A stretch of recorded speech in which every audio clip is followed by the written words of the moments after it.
Un grand bonjour et bienvenue à Pause Bible. Et aujourd'hui, on va compléter l'histoire de Jacob et Ésaü pour ce qui concerne ce droit d'aînesse et la bénédiction qui en découle que Isaac, leur père, voulait octroyer euh, avant l'heure de sa mort. Donc on reprend en Genèse chapitre 27 à partir du verset 24 et on va lire jusqu'à la fin du chapitre, c'est le verset 46 et je vais lire de ma Bible seconde comme d'hab. On y va? Genèse 27, verset 24. Et on commence avec Isaac qui s'interroge et qui interroge celui qui est devant lui à l'instant même. Isaac dit, c'est toi qui es mon fils Ésaü? Parce qu'il a, comme je disais, il s'interroge, il n'est pas sûr et certain que celui qui est devant lui est Ésaü. Et il veut conférer le droit d'aînesse, la bénédiction avant sa mort à son fils Ésaü, qu'il aime en plus, qu'il aime bien. C'est toi qui es mon fils Ésaü? Et Jacob répondit, c'est moi.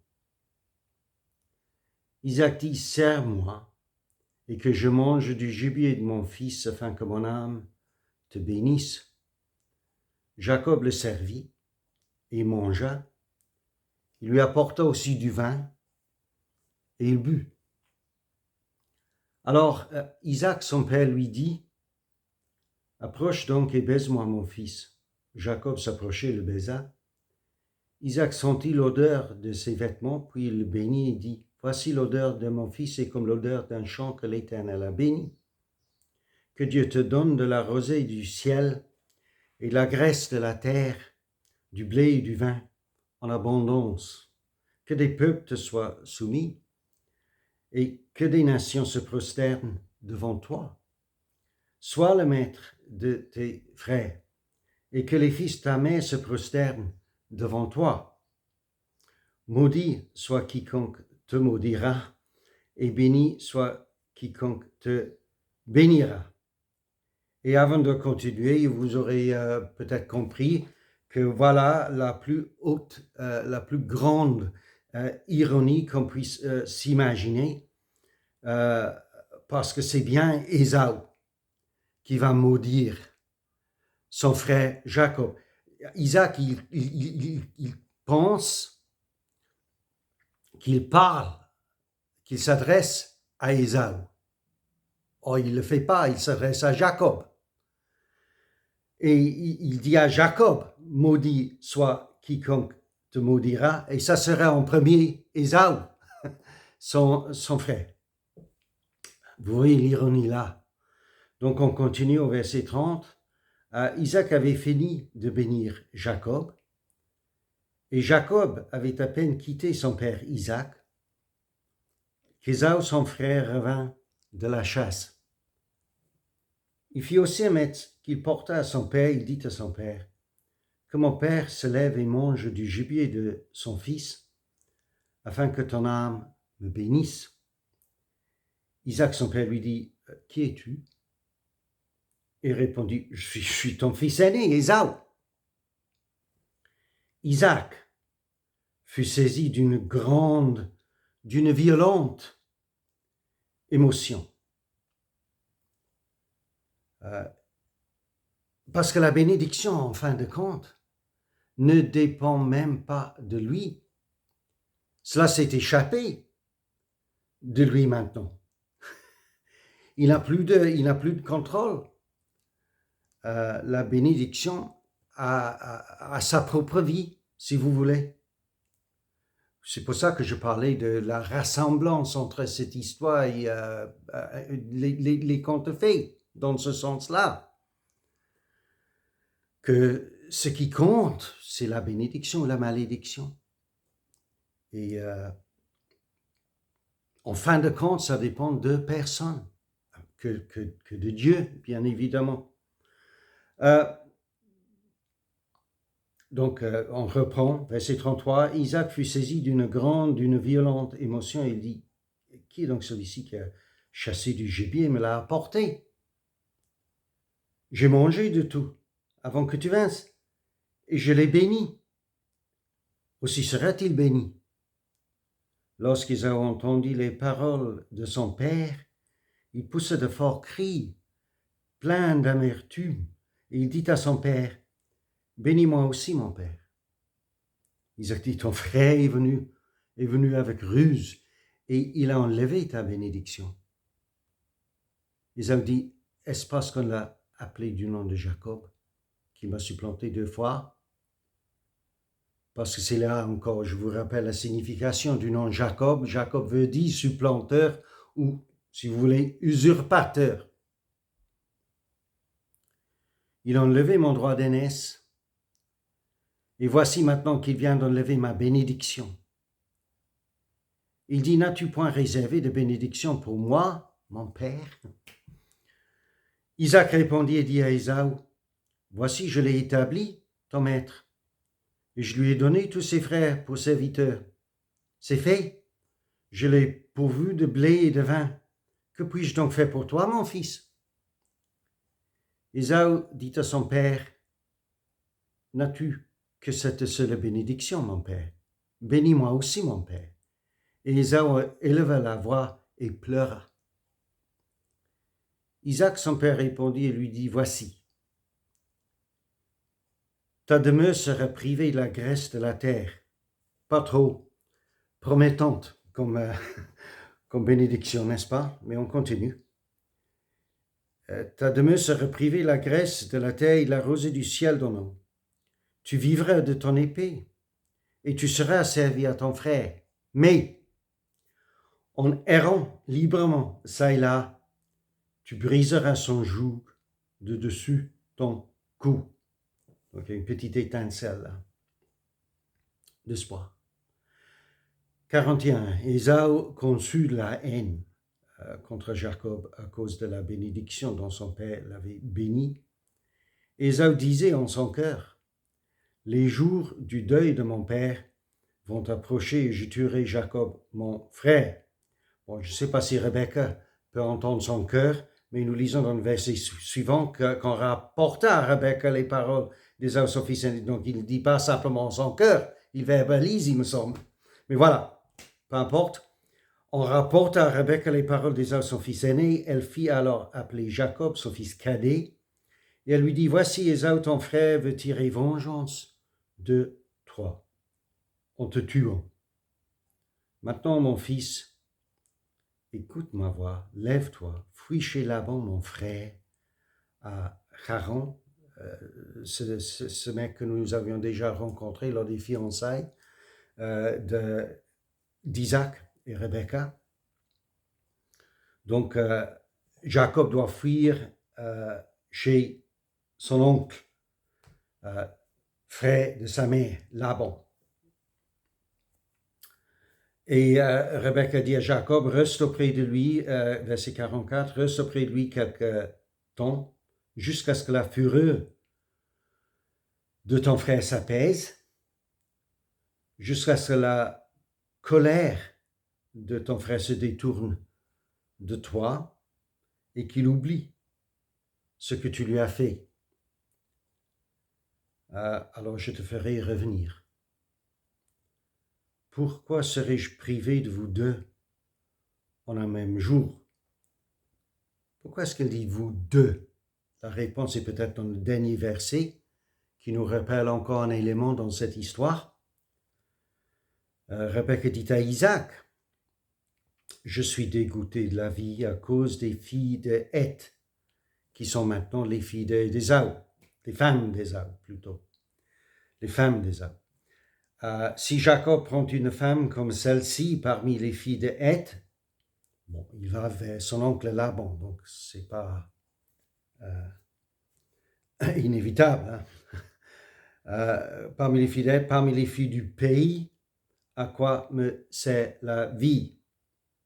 C'est pour ça qu'elle ne veut pas perdre les deux, parce que voilà, pour lui épargner, sauver la vie et pour qu'il marie éventuellement dans la famille. Jacob est envoyé maintenant par sa maman à son oncle, le frère de sa maman.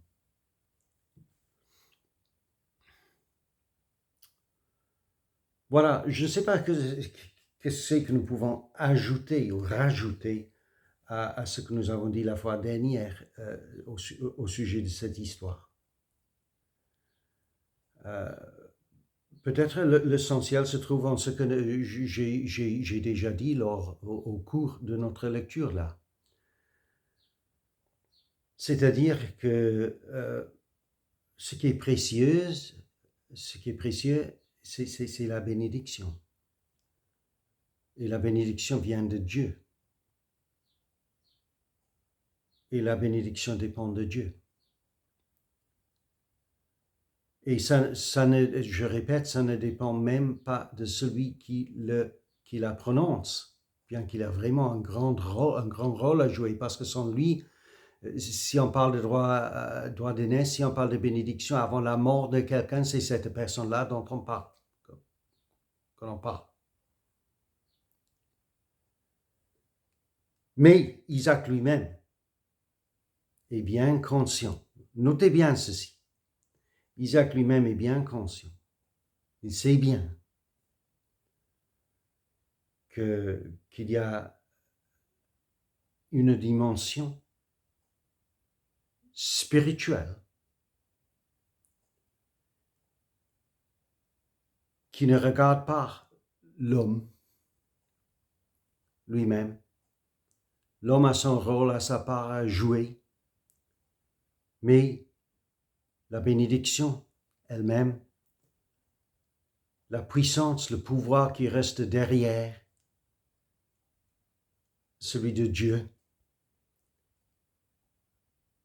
Donc tout cela ne dépend pas de l'homme. Et presque dans un sens, je suis tenté de dire magique,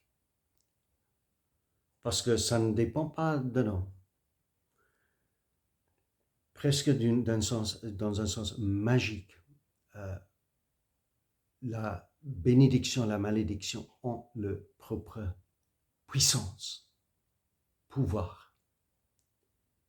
Et Isaac est saisi d'une violente émotion, justement, précisément, parce qu'il reconnaît cela. Il reconnaît maintenant qu'il n'a plus de contrôle sur la situation, que c'est la bénédiction ou la manque de bénédiction dans le cas d'Ésaü qui va œuvrer sa propre magique, si vous voulez,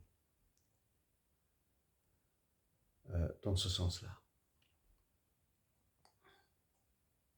Et Jacob a tout fait pour usurper et pour procurer par ses efforts sa place au soleil, or que 2 fois maintenant, quand il a vendu son droit d'aînesse à Jacob au moment du potage, et maintenant vers l'heure de la mort de son père, 2 fois, Ésaü a raté son occasion. Et il est pour cela qu'à la fin du livre des Hébreux dans le Nouveau Testament, je dois quand même vous parler un petit peu de ça. Dans ce livre des Hébreux, c'est vraiment un livre d'encouragement pour des chrétiens qui souffrent et qui sont persécutés, qu'ils persévèrent, qu'ils s'efforcent de continuer, de persévérer dans la foi pour obtenir la bénédiction de Dieu, enfin. Et Ésaü est choisi comme, comme un exemple, vraiment à main, vraiment tout fait, tout cuit, si vous voulez, pour montrer à ces chrétiens persécutés la contrepartie de quelqu'un qui persévère, qui continue jusqu'au bout pour obtenir la bénédiction de Dieu. Et je vous lis les 2-3 versets ici. Hébreux chapitre 12, verset 15. Veillez à ce que nul ne se prive de la grâce de Dieu, à ce qu'aucune racine d'amertume poussant des rejetons ne produise du trouble et que plusieurs n'en soient infects. À ce qu'il n'y ait ni impudique, ni profane, comme Ésaü, qui pour un maître vendit son droit d'aînesse. Vous savez que plus tard, voulant obtenir la bénédiction, il fut rejeté, quoiqu'il la sollicita avec larmes, car son repentir ne put avoir aucun effet. Et donc voilà l'avertissement